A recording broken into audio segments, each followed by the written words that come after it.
Hi everybody. In this video we have week 7. You had to read chapters 13 through 16, and so for your homework you have to write up a critical response for the book. So let's go over, remind ourselves what that critical response was. I do have on Cobra, I've got the packet there,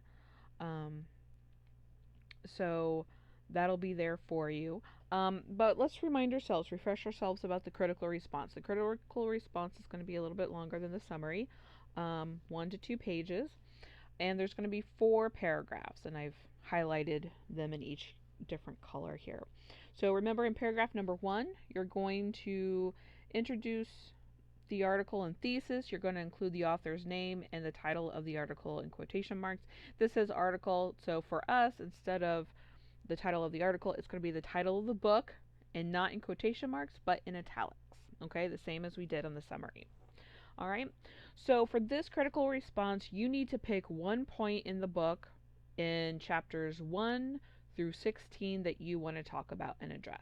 Okay, for me, I'm going to pick a point in the current week's material, but you can pick a point from any of the chapters you've read. Okay, so you're not limited to chapters 13 through 16. Okay, so in that first paragraph, you're going to explain what was going on with that point. Then here in the green, paragraph 2, do you agree with it? Do you not agree with it? And explain your response to it. Maybe you've got some personal experience you want to include as well. And then paragraph 3, we're going to connect it beyond ourselves to something else we've watched, we've seen, we've read, social media, anything like that, in the news, anything like that. And then in the pink, paragraph 4, just that quick conclusion. Okay? So, as always, we open up a new Word document. We're going to have to change that font size to 12. Alright, use Calibri or Times New Roman font types. And then we're going to double space. Alright, then you're going to put your name. This is the critical response. Whoops. And then the date, which, oh, not 1920. Oh, good grief. There we go. Alright, you don't have to put a title on this. And then make sure, remember, use the tab key and indent your paragraphs. Alright, so remember, we need to include the author as well as the title of the book. So we'll say in the book, and we're going to italicize the title, Picking Cotton, our, memoir of injustice and redemption, and then go back and unitalicize, written by Jennifer Thompson-Canino, Ronald Cotton, and Aaron Tournier. Alright, so in this book, Jennifer, okay, so first what we're going to is have a sentence at least that explains what the book was about, and then we'll get into our point. So in the book, Picking Cotton, written by blah, blah, blah, blah, blah,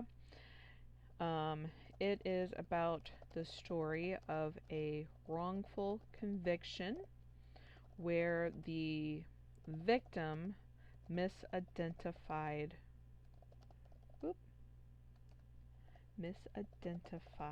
her rapist, and the story of how they forgave each other and became friends.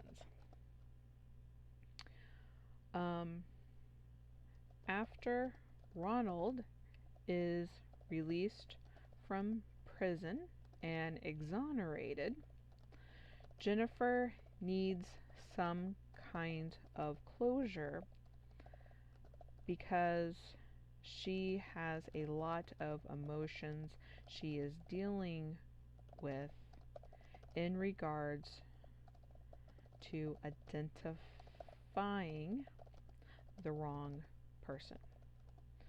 She decides to meet with Ronald. Her family, well, we won't say her sister is very much against this. She feels that Ronald didn't have a good, decent life before he was convicted. He doesn't deserve anything from Jennifer. Okay? I put good and decent because that's her intention. That's what she was trying to convey in that part of the book, and this is on page 239 there. He was no choir boy, you know that? You know he didn't live a right life before. You probably did him a service. He'd have probably wound up in jail anyway. So it's this attitude that she has. Jennifer does not agree.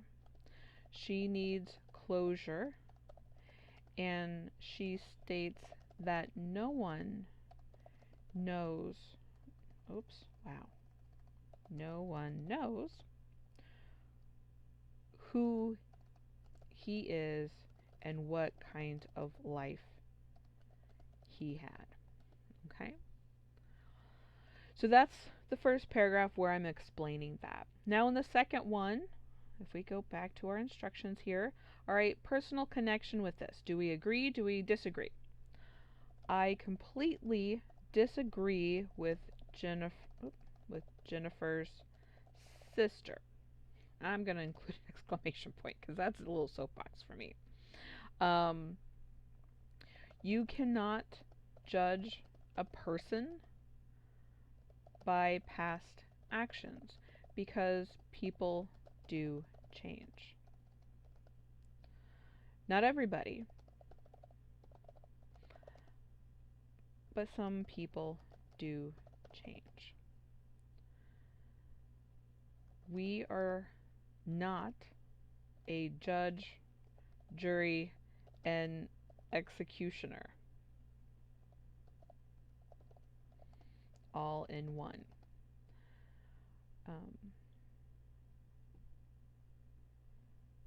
And so I can go on with what I want to say, continue from there. Okay? Explain why I believe she's wrong in that. Okay? So then I need to connect it to be beyond myself, and I'm going to use George Floyd. Okay? So there has been a lot of talk, especially from white people in society, saying that George Floyd didn't have a good life, had a criminal record, and basically these people are suggesting that he deserved what he got. No one deserves death like that. A police officer is not the judge, jury, and executioner.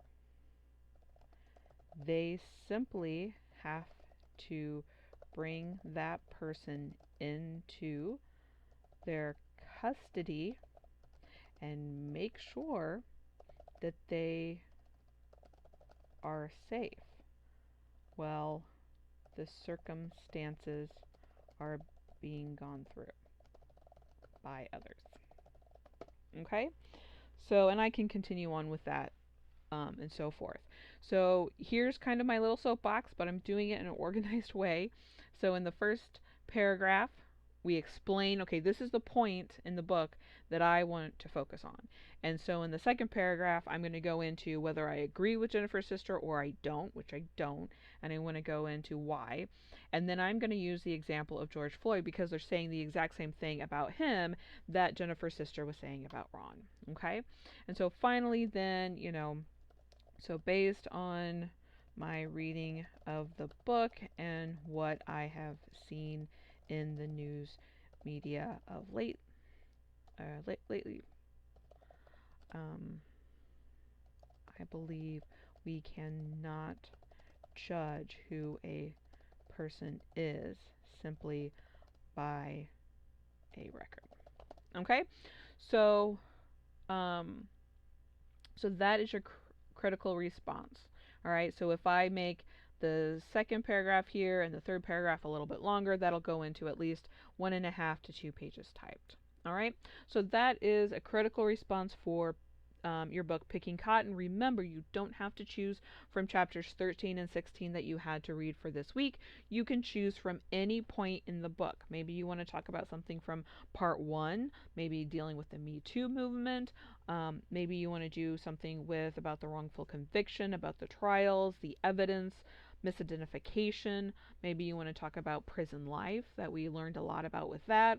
Or maybe you want to talk about how Ron had, his life after he was released and what kind of problems and hurdles he still has to deal with. Or maybe you want to talk about the guilt that Jennifer felt as well. Okay, any of that.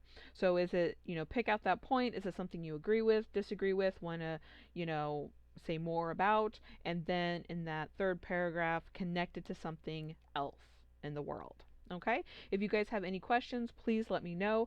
Again, this week, chapters 13 through 16, read, watch the videos, complete your critical response, get it submitted by Sunday, and then when I get the work for chapter 8 all completed, I will release it early so that you can go finish the book, do a quick quiz on Cobra, study for your final, and then the final exam will be up on Cobra, and that will be it for us. You guys take care, stay safe, and I'll talk to you later.